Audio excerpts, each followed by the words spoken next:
हम फिफ्थ और six part जो है उनमें से एक पार्ट करते हैं, एक ही पार्ट हम करेंगे, बाकी बच्चे खुद करेंगे। ये 2x+1 greater than or equal to 0।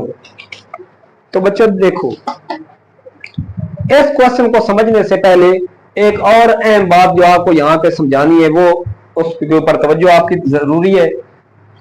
देखिए बेटा, ये जो आपका एक्स एक्सिस ना, इस एक्स एक्सिस, ये भी तो एक लाइन है ना, एक्स एक्सिस। एक्स एक्सिस अगर एक लाइन है तो इस लाइन की भी कोई ना कोई इक्वेशन होनी चाहिए। तो एक्स एक्सिस की जो इक्वेशन होती है वो होती है y is equal to 0। y is equal to 0 X axis की इक्वेशन कहलाती है। क्यों? क्योंकि इस x पूरी लाइन पर y की कीमत 0 रहती है, ना तो वो ये ऊपर जाती है ना नीचे जाती है।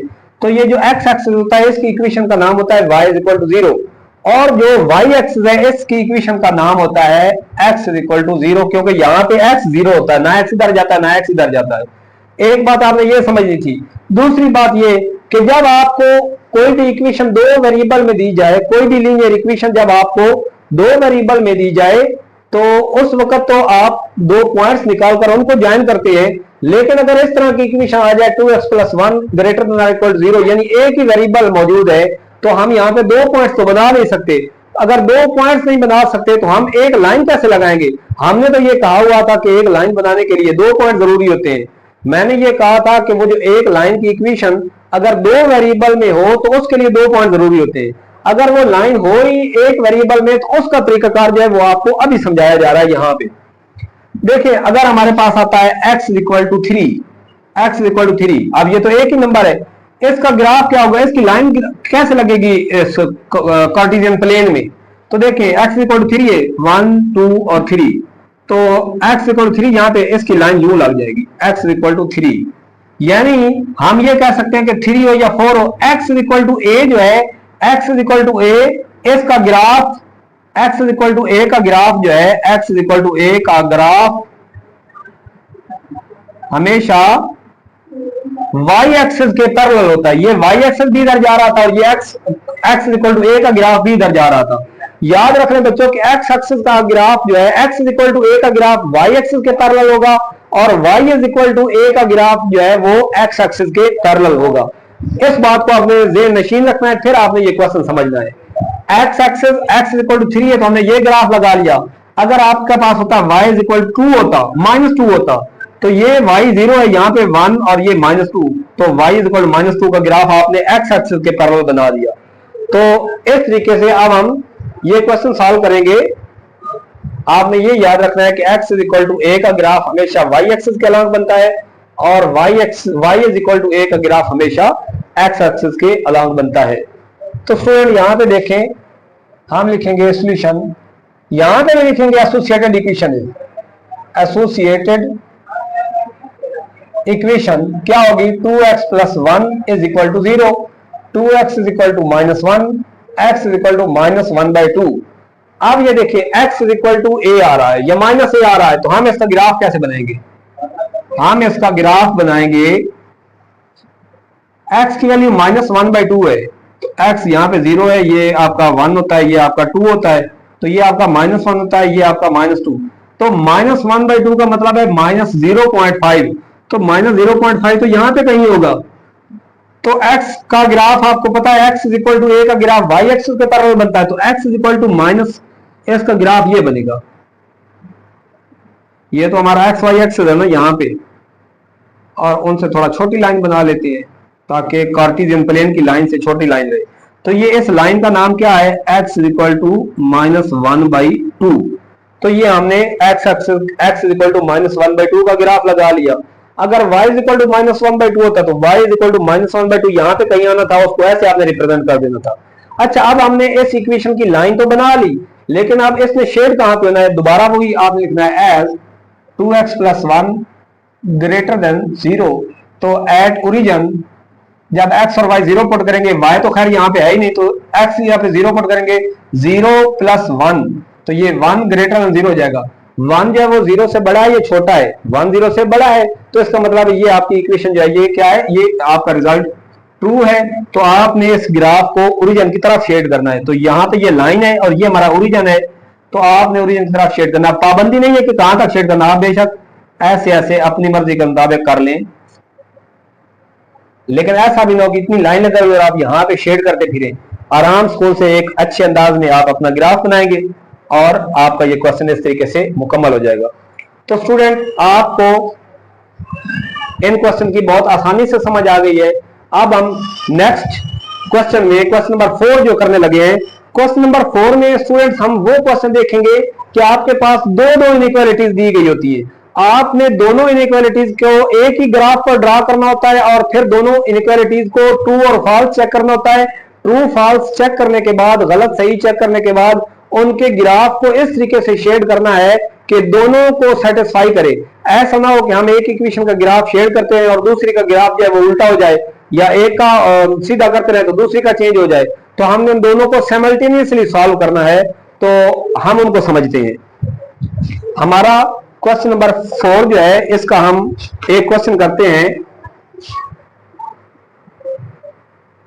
क्वेश्चन नंबर 4 का हम फर्स्ट पार्ट कर लेते हैं। 2x minus 3y less than or equal to 6। जब 2x minus 3y less than or equal to 6, एक हमारे पास ये इक्वेशन है, दूसरी इक्वेशन जो है वो हमारे पास है 2x प्लस 3y। हम इसको यहीं पे लिख लेते हैं, 2x plus 3y less than or equal to 12। तो स्टूडेंट्स मेरा समझाने का ये तरीका है कि जब दो इक्वेशंस हो या तो तीन इनइक्वालिटीज हो, तो उनको जब आपने साइमल्टेनियसली सॉल्व करना है तो आप कोशिश किया करें कि अपनी राइटिंग का फॉन्ट जो है वो इतना रखा करें कि आपके पेज के फ्रंट पे वो तीनों इक्वेशंस एक दूसरे के आमने सामने आ जाए। ठीक है, इस तरीके से आपको पैरेलल वे में क्वेश्चन सॉल्व करना बहुत आसान हो जाता है। तो कैसे हम लिखते हैं सॉल्यूशन, लिखेंगे associated equations are. Associated equation are लिखा है इसलिए क्योंकि हम आप दोनों को सॉल्व करेंगे। इसकी इक्वेशन का नाम है 2x minus 3y is equal to 6 और इसकी इक्वेशन का नाम है, बेशक आप दरमियान में लाइन भी लगा सकते हैं, 2x plus 3y is equal to 12। तो यहां पे लिखेंगे दिस गिव्स पॉइंट्स, ये भी दो वेरिएबल में तो आपको 2 पॉइंट्स देगी, और स्टूडेंट्स ये भी हमारे पास 2 वेरिएबल में है तो ये भी आपको 2 पॉइंट्स देगी, ये वाली इक्वेशन भी। तो इसके पॉइंट्स क्या होंगे, x 0 पुट कर देंगे तो minus 3y is equal to 6 आएगा, तो y is equal to 6 divided by minus 3 होगा तो वो -2 आंसर आ जाएगा। और अगर y को 0 पुट कर दें तो 2x इज इक्वल टू 6 आ जाएगा, और x is equal to 6 by 2 करेंगे तो वो 3 आ जाएगा। एक बात ये आ गई। अब इसको भी हम इसका ओरिजिन टेस्ट कर लेते हैं, as 2x minus 3y less then 6, और एट ओरिजिन हम लिखेंगे 0 माइनस 0 ही रहेगा, ये 2 into 0 minus 3 into 0 less than 6, तो ये 0 सारा जाएगा, 0 लेस देन 6 हो जाएगा। तो ये 0 वाकया ही 6 से छोटा है, तो इसका मतलब है ये हमारा रिजल्ट जो है ये ट्रू रहा। इसका हिस्सा तो रहा ट्रू, पर इसको अब सॉल्व करते साथ। अगर x को हम 0 पुट कर देते हैं तो 3y इज इक्वल 12 और y इज इक्वल टू 4 आ जाएगा। अगर आप y को 0 पुट कर देते हैं तो 2x इज इक्वल टू 12 और x is equal to 12 by 2 यानी 6 आ जाएगा। अब हम लिखेंगे एज ओरिजिन टेस्ट के लिए 2x plus 3y less then 12 at origin 0 less than 12, 0 भी 12 से छोटा तो ये भी ट्रू है। तो स्टूडेंट अब यहां भी हमने ग्राफ बनाना है, इस लाइन को आपने यहां तक ही रखना है, दोनों का मुश्तरका ग्राफ जो है वो यहां पे हम बनाते हैं। और ये क्वेश्चन बहुत दिलचस्प होने वाला है। अगर आप ये क्वेश्चन अच्छे तरीके से सीख जाते हैं तो आपको अभी से 5.2 का माहिर होने की गारंटी दी जा सकती है। तो स्टूडेंट ये देखिए हम क्या करेंगे, हम वो वाला पॉइंट ले लेंगे, इसको पहले देख लेते हैं। x 0 है और y -2 है, x यहां पे 0 आ गया, y की तरफ -2 पे जाना तो y के माइनस वाले नंबर इधर होते हैं, तो ये आ गया -1 और ये -2 यहीं पे रख लेते हैं। तो हमने लिखा x 0, पहले x को 0 व -2, x 0 था और y हमने -2 लिख लिया। अब हम देख रहे हैं x 3 और y 0 है, x 3 जितना ये गैप दिया है 1 2 और ये 3, हमने लिख लिया 3 व 0। तो हमने इसका एक लाइन बना दी, इस लाइन का नाम यहाँ पे कहीं लिख लेते हैं हम डरते डरते। क्या नाम लिखेंगे? 2x minus 3y is equal to जनाबे वाला यहाँ पे हम लिखेंगे 6। 2x minus 3y is equal to 6 हमारे पास आ गया।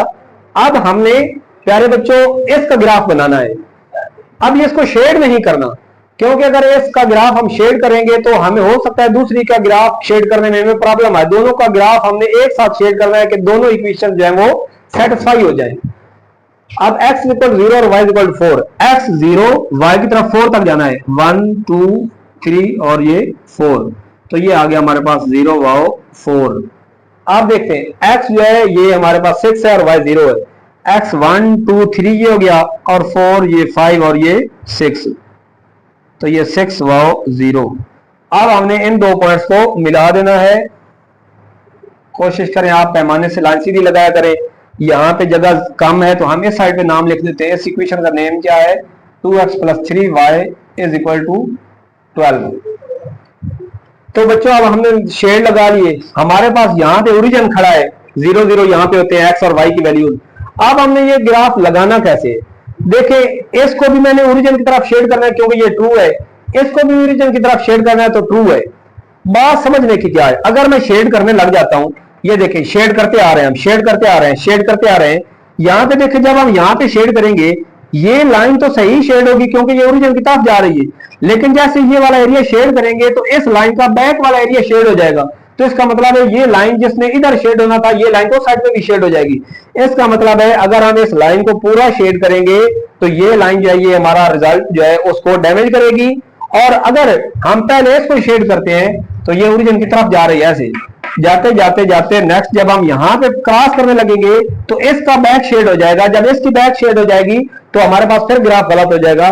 तो अब हमने वो वाला एरिया शेड करना है जिससे दोनों इक्वेशन जो है वो सेटिस्फाई हो सके। तो स्टूडेंट हमने एरिया जो शेड करना है वो हमारे पास ये वाला एरिया है, ये वाला एरिया। यहां पे दोनों इक्वेशन जो है ये आपने समझदारी करनी है। अल्लाह पाक आप बच्चों की जहानत में इजाफा करे। तो बच्चों आपने इस तरीके से ये शेड लगाया जिस तरीके से हमारा ये वाली इक्वेशन भी सेटिस्फाई हो रही है और ये वाला हिस्सा भी सेटिस्फाई हो रहा है। अगर आप एक को ट्रू रिजल्ट निकाल के उसका एक शेड पहले निकालने की कोशिश करते तो आपको फिर मसाइल का सामना आना था। तो इस वजह से हमने दोनों को इकट्ठा सॉल्व किया है। तो इस तरीके से ये क्वेश्चन आपका मुकम्मल हुआ। तो प्यारे बच्चों यहां तक जो क्वेश्चन समझाए गए हैं, आपको किसी भी क्वेश्चन में कोई मसला हो तो आप कमेंट बॉक्स में अपनी राय जरूर देते रहिएगा। जो बच्चों की राय होती है, जो व्यूअर्स का हौसला अफजाई होती है, वो हमारे काम को मजीद खूबसूरत बनाती है। हम आप बच्चों के लिए मेहनत कर रहे होते हैं ताकि बच्चे जो है वो उनको डोर स्टेप पे नॉलेज मिले और वो उस नॉलेज से इस्तेफादा हासिल कर सकें। नेक्स्ट हम इसका कोई और क्वेश्चन देख लेते हैं। मेरी कोशिश ये रहती है कि बच्चों को इतने अच्छे तरीके से क्वेश्चन समझाया जाए कि वो खुद कुछ काम करने के काबिल हों। जैसे वो किसी ने कहा था, ये मेरे ताबा से कह दे कोई कि अपनी किरणें संभाल रखे, मैं अपने सहरा के जर्रे जर्रे को खुद चमकना सिखा रहा हूं। तो प्यारे बच्चों हम एक और क्वेश्चन करते हैं जो थोड़ा सा मुख्तलिफ है। जो एक जैसे क्वेश्चन है वो मैं नहीं करवा रहा, इस उम्मीद पे नहीं करवा रहा कि ये वाले क्वेश्चन जो है ये बच्चे खुद करेंगे। एक क्वेश्चन और मैं अपने हिस्से का करवाता हूं ताकि बच्चों को अगर मुश्किलात भी आनी हो तो वो भी मुश्किलात दरपेश ना हो। हमारा एक क्वेश्चन, इसी क्वेश्चन नंबर 4 का एक पार्ट हम करेंगे जो इस जैसा नहीं है। जो इस जैसे वो बच्चों ने खुद सॉल्व करने हैं तो बच्चों को ज्यादा दिलचस्पी भी पैदा होगी मैथमेटिक्स करने में, और जितना आप प्रैक्टिस खुद करेंगे आपको पता चलेगा कि मैथमेटिक्स कैसे आती है। कहते हैं कि football by luck, cricket by chance and math bye practice. Math तभी आती है जब उसकी प्रैक्टिस खुद की जाए। तो बच्चों एक क्वेश्चन हम और लिखने लगे हैं, 4x minus 3y। Question number ये 4 का 4th पार्ट है, ये हम लिखने लगे हैं 4x minus 3y, 4x minus 3y less than or equal to 12, 4x minus 3y less than or equal to 12 और x is greater than or equal to minus 3/2 और x is greater than or equal to minus 3/2। तो बच्चों यहां पे इस question को solve करते हैं। solution associated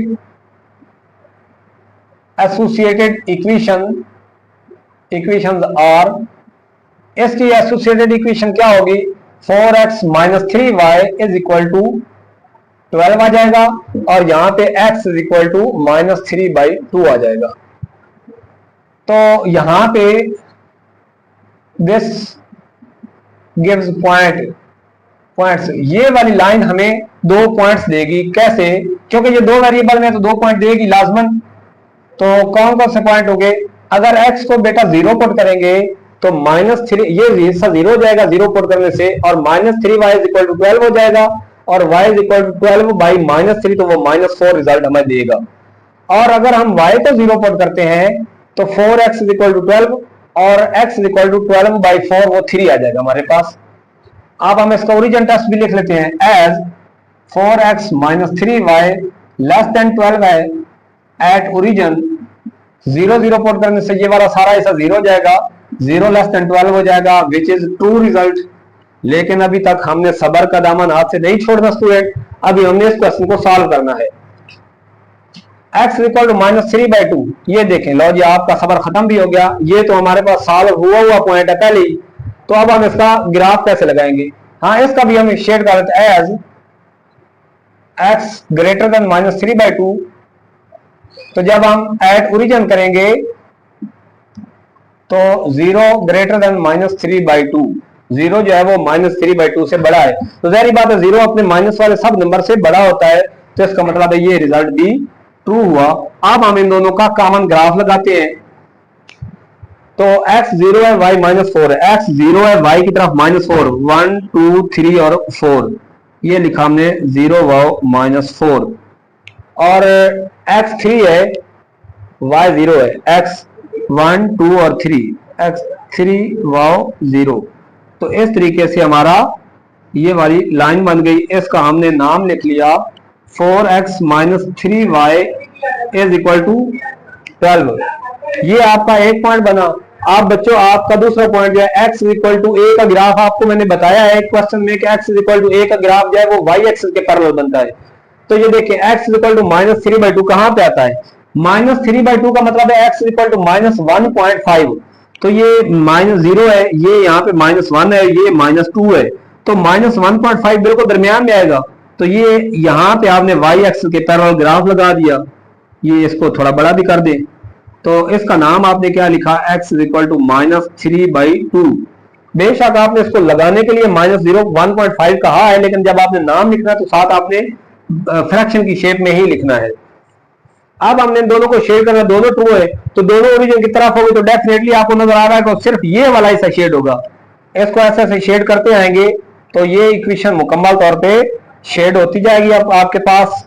और इसको आगे नहीं बढ़ना, अगर आगे बढ़ाएंगे तो इसकी बैक शेड हो जाएगी, अगर इसको आगे बढ़ाएंगे तो फिर इसकी बैक शेड हो जाएगी। तो यहां तक आपका ग्राफ जो है वो कंप्लीट हुआ इस तरीके से। तो स्टूडेंट इस उम्मीद के साथ इस एक्सरसाइज को वाइंड अप करते हैं कि बच्चे जो है वो खुद क्वेश्चन करेंगे और वो खुद बताएंगे कि हमारा मेथड बच्चों को कितना पसंद आया है, और कमेंट बॉक्स में अपनी राय जरूर दीजिएगा, और आपके तमाम कमेंट्स का रिप्लाई वो हम अपनी अवलीन तरजीह समझेंगे। बहुत शुक्रिया।